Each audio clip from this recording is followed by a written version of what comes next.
अरे दीदी, सर्दियाँ आने वाली हैं। हमने इस टूटी हुई छत के नीचे गर्मी, बसंत और बरसात तो गुजार दी, लेकिन अब समझ नहीं आता कि सर्दी को कैसे गुजारेंगे। कमाई अठन्नी और खर्चा रुपया, समझ ही नहीं आता कि रोज का पेट का खर्चा निकालें या फिर अपने ये रुके हुए कामों को सीधा करें। हम दोनों के पति आज तक इस दुनिया में कोई ऐसा काम नहीं ढूंढ पाए जिससे कि हमारे कुछ हालात सुधरते। घर में 5-5 बेटियां हैं और घर के जरा हालात देखो, छत भी टूटी हुई है। अभी ममता ने ऐसे बोला ही था कि तभी पीछे से उसकी बेटी रानी ने आवाज लगाई, जो कि अपनी बहनों के साथ हाथ में लकड़ी का जाल लेकर आ रही थी। माँ, चाची देखो। हे भगवान, कहाँ थी तुम पांचों, और कहाँ से आ रही हो? ये सब क्या हुआ? अरे माँ, ये हमारी टूटी हुई छत का जुगाड़ है। टूटी हुई छत का जुगाड़? क्या करके ला रही हो तुम पांचों? ताई बताते हैं, ये हमने बनाया है लकड़ी का जाल।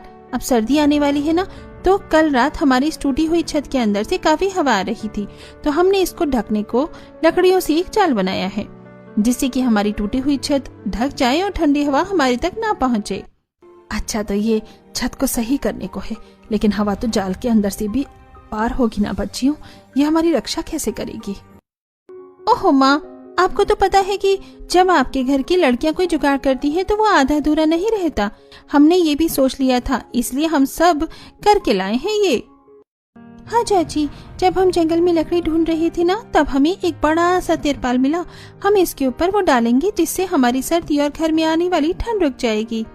तुम लोगों को तिरपाल मिल गई? कहाँ है तिरपाल? ममता को जैसे लड़कियों ने तिरपाल दिखाया तो वो जगह जगह से फटा हुआ था। ये तिरपाल तो फटा हुआ है, इससे कैसे हमारी सर्दी रुकेगी? उसका भी जुगाड़ है माँ। हाथ की सुई और धागा किस लिए है? हमारी सर्दी के साथ ही अब ये 2 ही चीज बनेंगे। चलो बहनों, शुरू हो जाओ। रानी के बोलने पर सभी बहनों ने अपने घर में तिरपाल को बिछा लिया और वो पांचों उसे हर उस जगह पर से सिलने लगी जहां जहां से वो फटा हुआ था। उनकी माँ को कुछ समझ तो नहीं आ रहा था, लेकिन उन्होंने उन्हें ये सब करने का मौका दिया।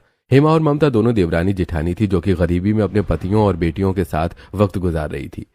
उन दोनों के ही पास बस बेटियां थीं। ममता की 3 बेटियां थीं और हेमा की 2।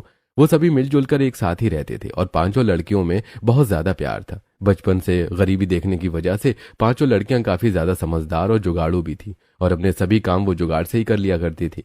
ऐसे ही आज भी उन्होंने तिरपाल को हाथ की सुई से सिला और अरे वाह, ये तो बहुत अच्छे से सिल गया और कितना मजबूत भी लग रहा है। माँ, अब हम इसको ऊपर डालने जा रहे हैं। ठीक है, डाल कर आओ, लेकिन जरा ध्यान से काम को करना। ये पांचों भी अपने बाप की तरह न जाने क्या क्या बनाती रहती हैं। देखो अब इनका जुगाड़ क्या कुल खिलाएगा।